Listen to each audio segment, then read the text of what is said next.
Hello, everyone. Welcome to A Course in Miracles 365, Awakening to Love. I'm your host, Tomás Garza. And for those of you joining me from the United States, happy 4th of July. I hope that you're going to do something fun, have a great big party. Now, right here in my neighborhood in Phoenix, Arizona, we live in a neighborhood that is full of parties on the 4th, and we will be surrounded, quite literally surrounded by fireworks, legal and illegal, small little sparklers to giant aerials that people shoot off right in their backyards. And last year we sat in the pool and watched it all play out. We're going to do the same here this evening. So wherever you are in the world, I hope you're having a beautiful day. Thank you so much for joining me. And I'm excited to talk about today's lesson because we're continuing in the workbook for students. Now, if you're not familiar with A Course in Miracles, you'll notice that there are three main components. It's, in fact, a compilation of three different things, three different books really combined into one. There is a text which talks about the thought system, universal spirituality, as presented here in the course. It's a bit more abstract. There is a component that I really love called the Manual for Teachers, which is a series of questions and answers. Really interesting Q&A there. And then there's the workbook for students, which provides us with a daily idea and some suggestions for practice. That's where we are right now. And we're in the midst of a review period where we're going back and we're taking a look at some ideas that we've previously covered in the workbook and here also on this live stream. Now, if you're interested in looking at some back editions here, I would invite you to tune in to Enlightened World Network's YouTube channel. Again, on YouTube, Enlightened World Network has every single show on its channel. So you will be able to take a look at playlists of every single show on the network, and it's some fantastic programming. I can't recommend that enough. This show is called A Course in Miracles 365, Awakening to Love, and you can catch every single back episode of this show on the YouTube channel. So yes, please feel welcome to check that out. Say hello in the comments. I love to hear from you live. And if you're catching me on the replay, say hello anyway. Let me know that you're joining us here today. And if you have any questions or comments about today's material or spirituality in general, please feel welcome to leave them here. So something that I've mentioned before that I'm called to mention again, it's always worth bringing up, is that A Course in Miracles does not require you to abandon your current spiritual tradition. It is not by any stretch a religion. In fact, it's intended to supplement, it's intended to augment and maybe clarify whatever your path currently is. What we're talking here are universal spiritual principles that, when put into practice, lead away from suffering. Perfect, right? That is what all of spirituality is about in the end. And there are so many things available, so many traditions available, that there are many people who use the material contained in A Course in Miracles to help them further understand, to help them further elucidate their own walk, their own path, their own journey. So you're welcome to use it that way, or this may form the core component of your spiritual practice. It might serve as the foundational element. It can certainly do that as well. What we present here is universal spirituality, truth with a capital T, which exists and has always existed independent of all of our roaming around, all of our separation, all of our anxiety, wars, everything that we get ourselves involved in here in the world. Yeah, truth is always there, and it's for us to awaken to it. So where we are with the workbook today is lesson 116, and there are a couple of very powerful ideas that are worth a little bit of commentary.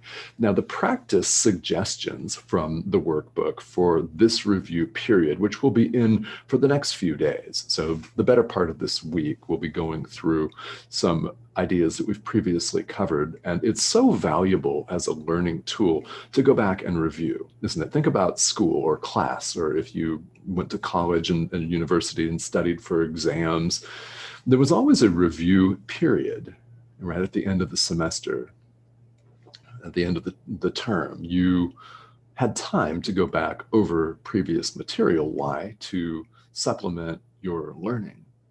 And what we do in these review periods is we look at concepts and ideas a different way. And you may end up seeing something that you didn't see before. You may end up hearing something that you didn't hear before, and getting something on a level that you did not comprehend prior. That's the goal. And that's the goal here, is to always be learning, always be a student. It's a beautiful thing.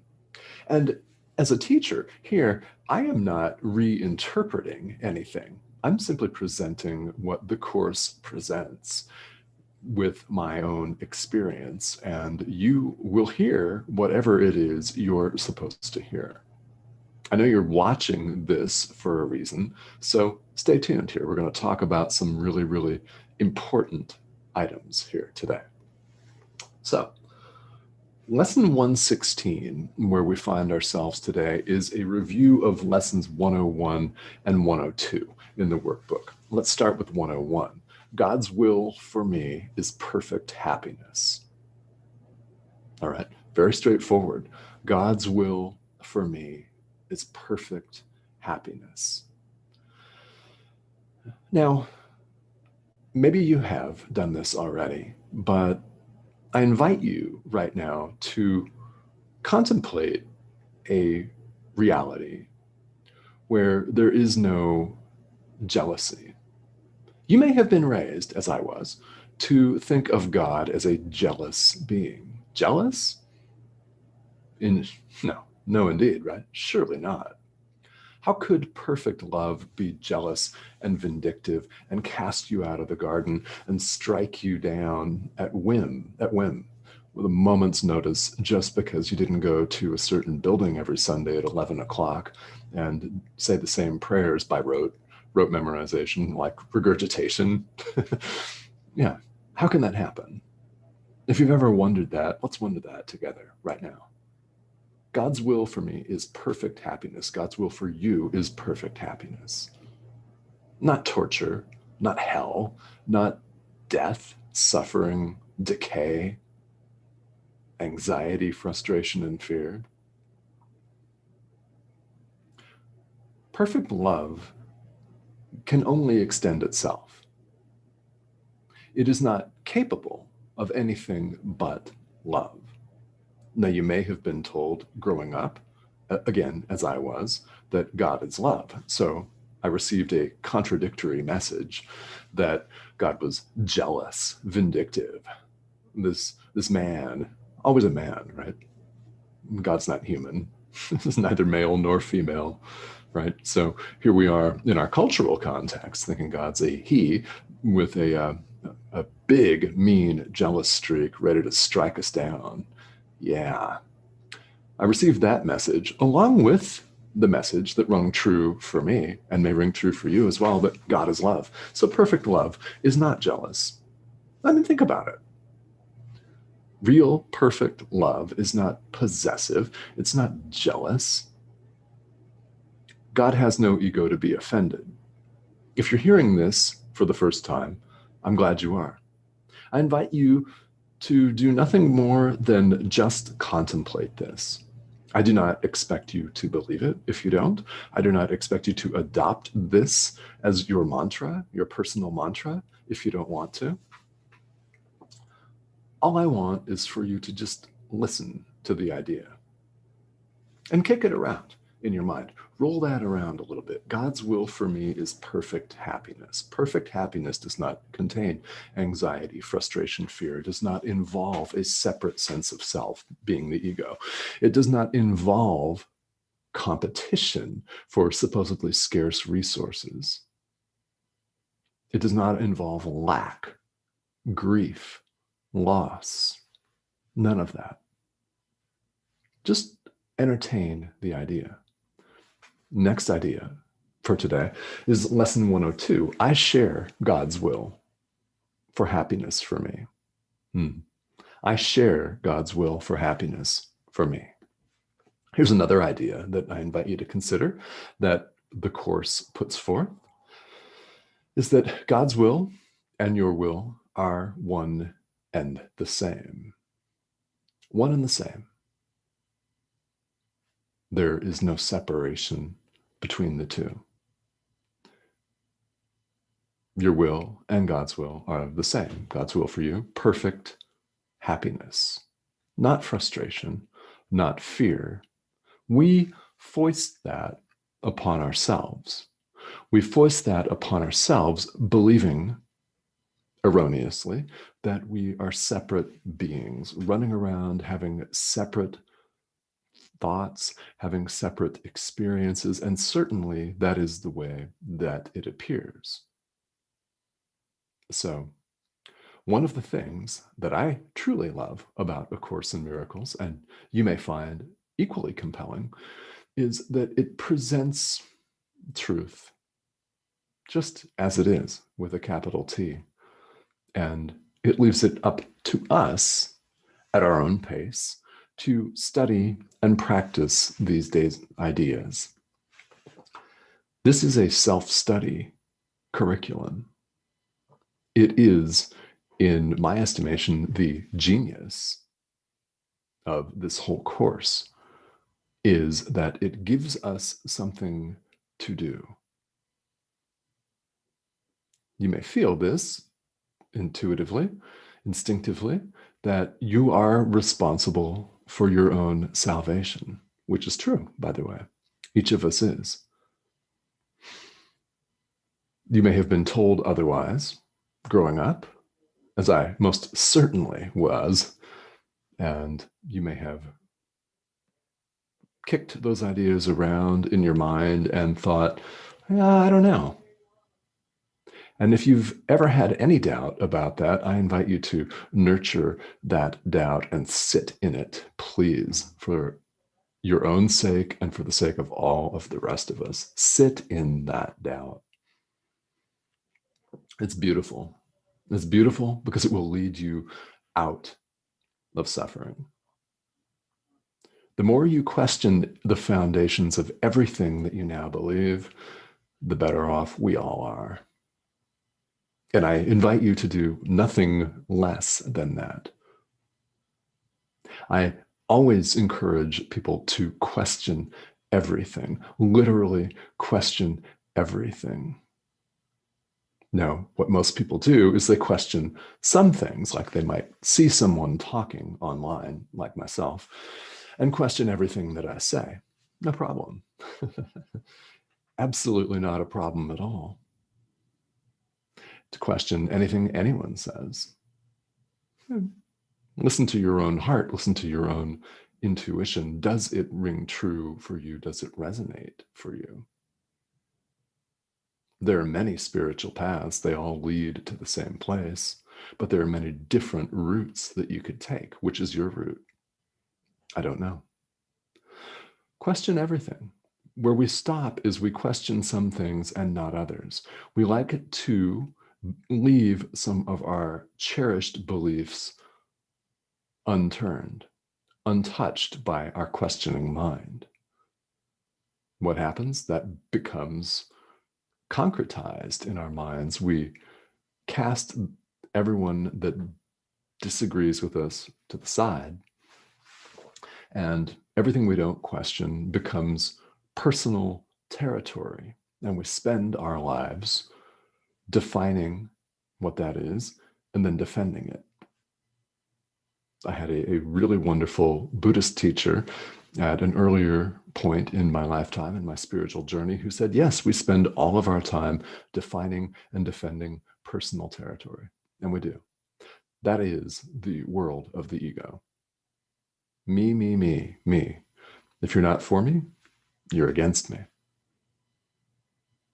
And you may think, well, I don't really say that. I don't really think that way.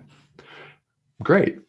I invite you to consider everything, every single aspect of your life, any area where we act out of a sense of separation is an area that we need to take a look at. So I invite everyone to question everything, leave no stone unturned, and question the very foundations of everything that you now believe. Will it threaten you? Will it threaten your ego? Who you really are, however, cannot be threatened. You are not broken. Your will and God's will are one. Guess what that means? I know you're doing the verbal math, or you wouldn't be here watching this. You and God are one. We all are. May take some getting used to, and that's all right.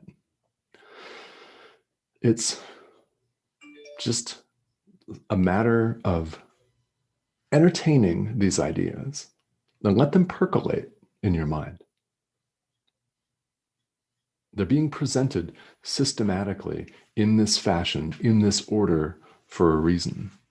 And that's to help us awaken to the truth of who we really are. So if you're interested, take a look at the workbook. You don't have to own a physical copy of the book. There are tremendous resources available online. Today's lesson has been Workbook Lesson 116, and again, the review of ideas 102, 101, and 102 here in the workbook. God's will for me is perfect happiness.